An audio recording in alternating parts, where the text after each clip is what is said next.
Hey everyone, this video will take you through every bone feature or landmark of the appendicular skeleton. So we're talking arms, legs, the hip bone, the scapula, clavicle, hands, feet. And this video is designed for Human Anatomy and Physiology 1. Okay, so let's begin with and these are all real bones. So let's begin with the scapula. This is the right scapula. This is the posterior view. Here's the glenoid cavity here. So because this is the right scapula, that would make this border here the medial border, lateral border, and superior border.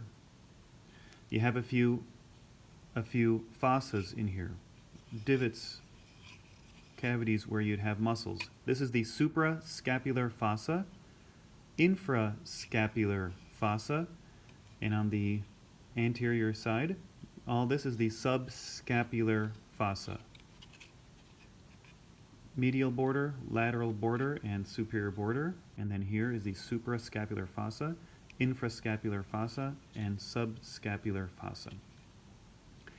This is the glenoid cavity here. And then if you kind of notice here, you have this, you see how at this angle this is above this, so this here is your acromion, and this is your coracoid process. And you can remember them because in alphabetical order from superior to inferior,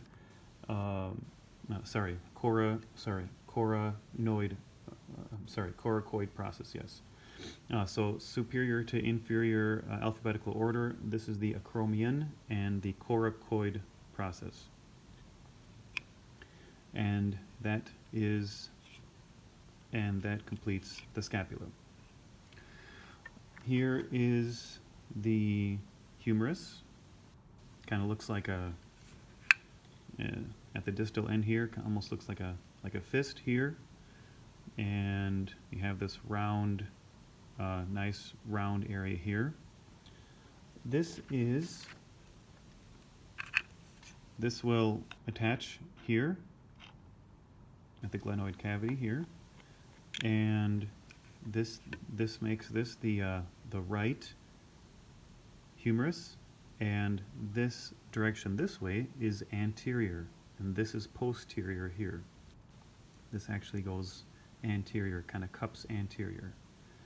Okay, so we have the head here. This is the head, and this here, this skinny part here, this is the surgical neck. But if you see, there's a anatomical neck, this imaginary line kind of going around the head here. So this is the anatomical neck, and this here is the surgical neck, the skinny part. There's a halfway down, there's this rough, kind of a rough patch. That's the deltoid tuberosity, where the deltoid would sit here and attach. That's the deltoid tuberosity here.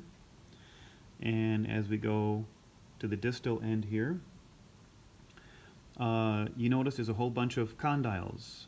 This is where the radius and ulna will articulate. So the one that's closest to a sphere, that there is your capitulum. This is your capitulum, and this is your trochlea here. All this is the trochlea, and this is the capitulum. So these are the condyles, but specifically this is the capitulum, and this is the trochlea, where these will be your epicondyles. And because this is the right humerus, and this is the posterior view here, and because this is right, that would make this the medial epicondyle, and over here, it's kind of rough up here area, is the lateral epicondyle, medial epicondyle and lateral epicondyle. Then finally we have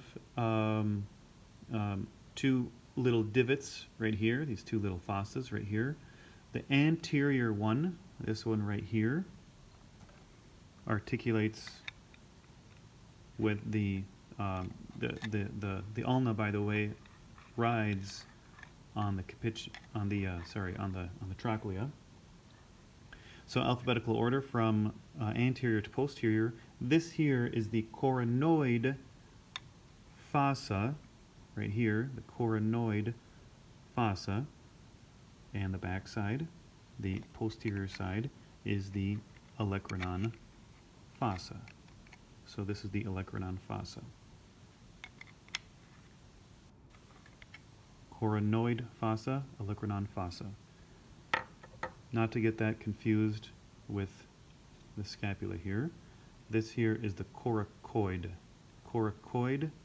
process, and then this has an N in it. This is the coronoid fossa.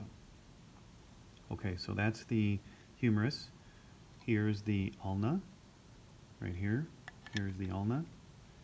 And because this is the right, this would be like on you, like this, because this is the right ulna here.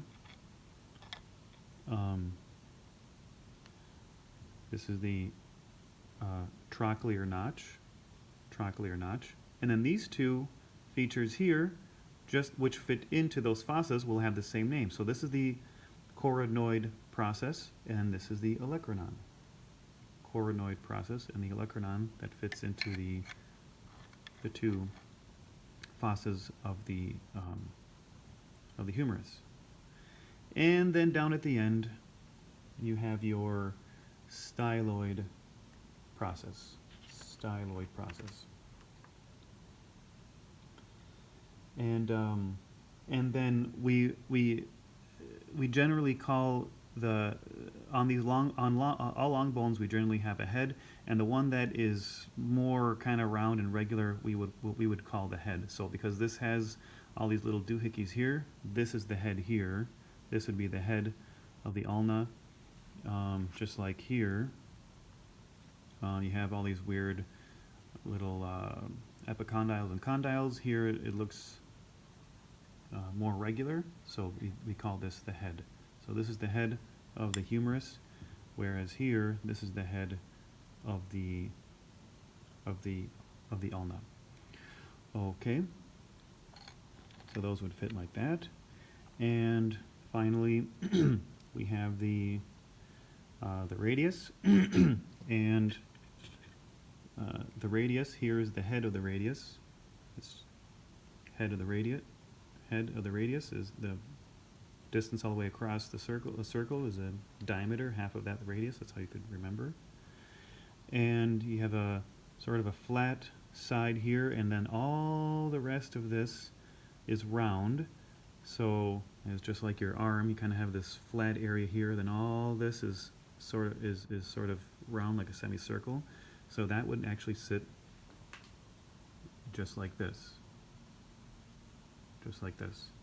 And you have another styloid process right here. Another styloid process. When you put the two together, it looks just like this. And the radius actually sits low. There's actually a little bit of a gap just like that. However, I'll bring this a little bit closer here so you can see, those two make a semicircle, like an upside down U. You see that? That's how you can that'll help you figure out which if the ulna is, if this is a left or right, and if this is a left or right. And since we know that the ulna sits medial and and the radius sits lateral, this one, these two have to be both for the right arm. And one last thing, if you notice here, look at this ulna. If you're looking at this bone just by itself, this will also help you. This is the radial notch. The radial notch will sit lateral because the radius is lateral. So you're looking at this thing by itself. You can figure out it left or right just by looking at this radial notch. Here's where the radius will sit. Okay, so that is those four. Here's your clavicle. This is the superior view, and let's turn this around. This is the left as if you're putting it on you like this. This is your left clavicle. This is the acromial end, and this is the sternal end. Sternal end attaches to the sternum, and the acromial end, which attaches to the acromion. So this is the acromial end. This is, that's the right, whereas this is the left clavicle, so that wouldn't actually go with that one, but anyway. Here is the acromial end, and this is the sternal end of the clavicle. Superior view, inferior view. Okay? All right, the hip bone. Hip bone or pelvis or coxal bone. Most people just say pelvis or hip bone. This is the right pelvis, so on you, it would just sit just like this on you. The right pelvis, if you were looking at it, it would sit like this. Just like this, so now it's facing you. So here's the right pelvis here. Just like that. So there's three regions. If you take a pair of scissors and you just snip here, here's the obturator foramen. Snip here, you snip here, and you snip here. You have three regions. This region here is the pubic region, pubic bone, pubic region, and all of this here is the ischial bone, ischium, and all the rest up here, all this wing, this is the ilium. So, since this is all anterior here and this is posterior here, because this is like if it's on you, therefore here is your iliac crest. This is the iliac crest here, and then you come to the first the first bump here. This is the anterior superior iliac spine. Then you have the second one right here. This is the anterior inferior iliac spine. On the back side, on the posterior side here, just run your this is a little bit hard to tell here, but you'll have two bumps also. This is the posterior, so this is the posterior superior iliac spine and the posterior inferior iliac spine. Then you have a couple of notches.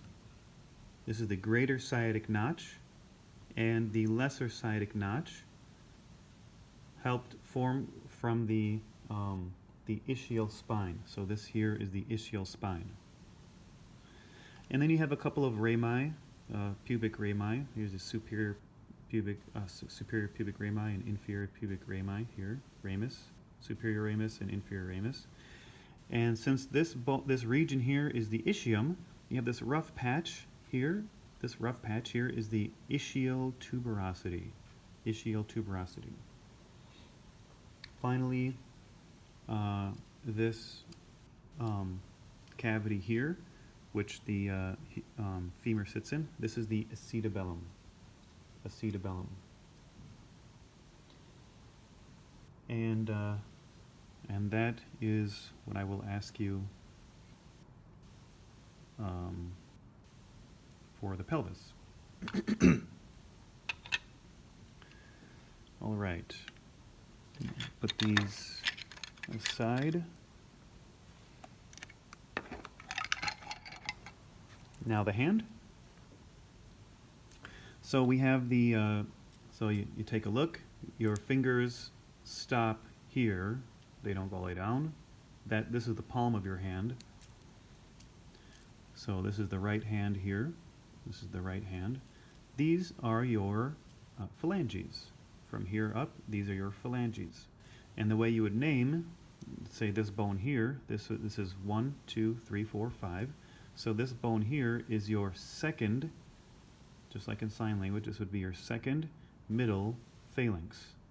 Second distal phalanx, and this is your second proximal phalanx.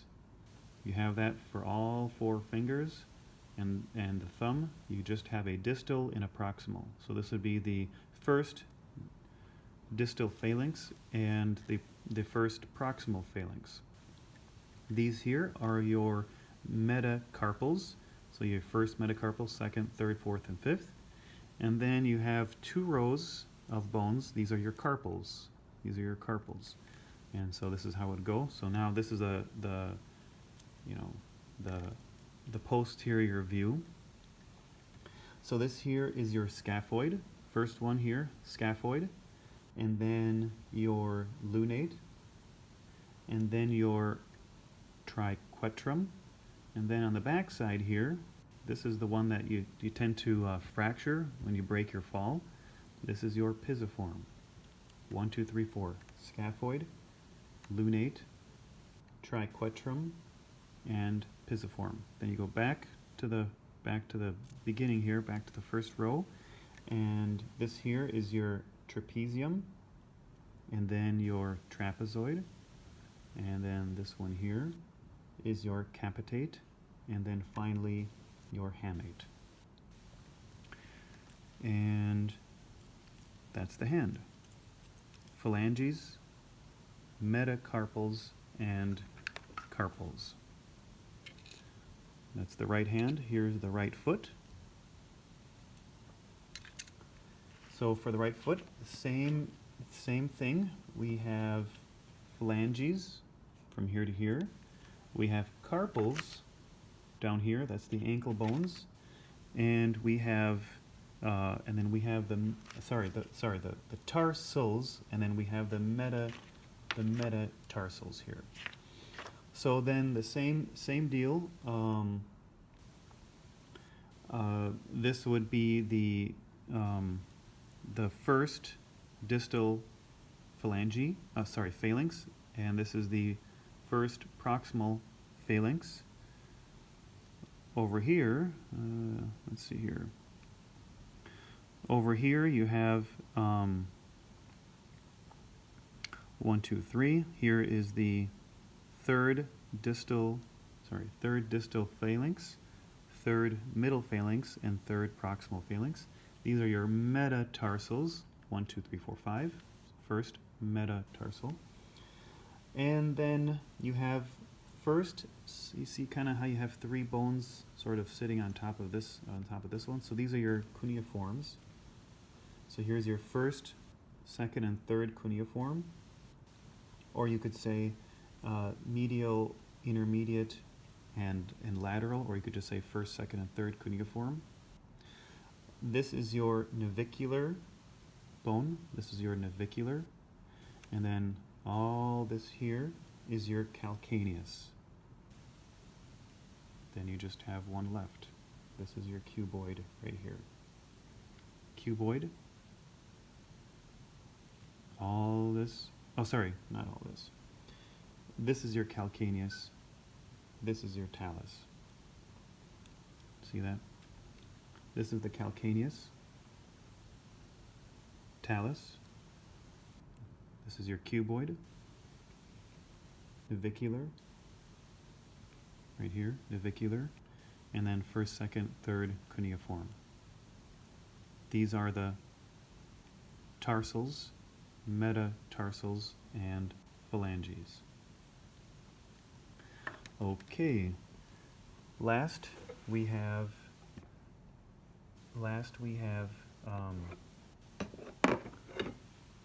the leg. All right, so here is the femur. We're looking at the left femur. See how it's slightly bent? This is the left femur. We have the so we have the head, and we have the head here. We got the neck here, and we have these. We have a couple of bumps. We have this really large one here. This is the greater trochanter. All the rest of this is the greater trochanter. And on the posterior side, we have the lesser trochanter. Greater trochanter, and then lesser trochanter. We also have the, see, this is the anterior view here. Anterior view. Well, on the back side, the posterior view, you have this line. This is the linea aspera. Linea aspera. linea aspera. And so since this is the left femur, here's the left femur here, we have condyles and epicondyles. Condyles and epicondyles. So because this is the left here, this is medial. So since this is medial, you have the medial condyle, medial, this rough patch, epicondyle. You have the lateral condyle and the lateral epicondyle. And then between the condyles, you have this area here. This is the intercondylar fossa. Intercondylar fossa. And that is the femur. Last thing we have are the tibia and the fibula. This is the right, sorry, let's take a look here what we have. So this is on you, it would be like this. And here is your fibula. This would sit like this. And just like with the ulna and radius, you have that upside down U, just like that, except instead of two styloid processes with the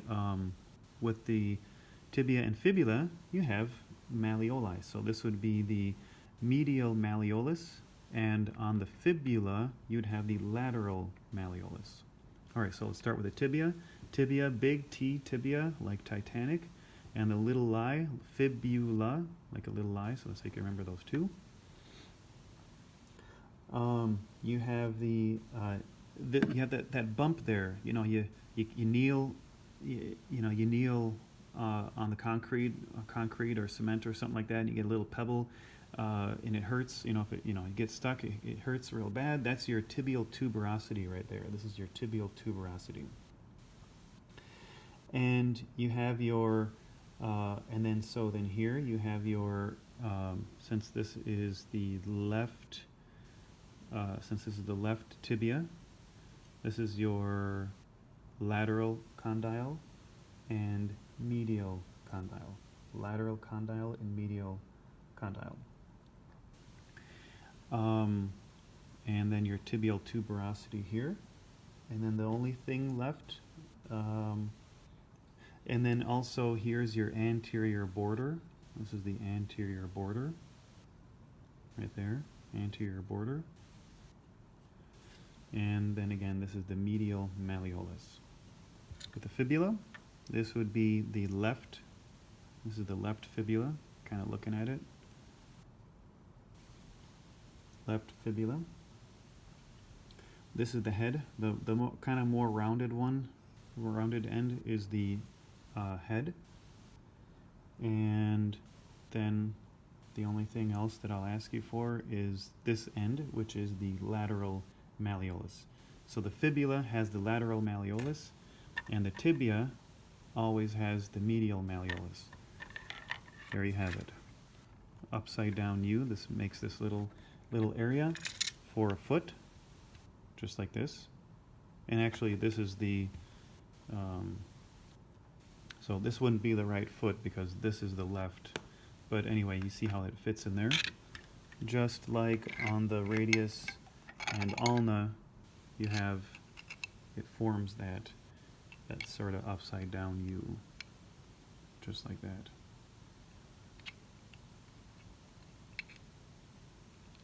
Just like that. All right. Thank you guys very much. Oh, yeah.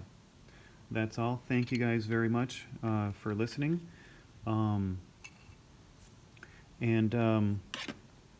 So just review over and over and over, and just have fun with it. Enjoy. Thank you.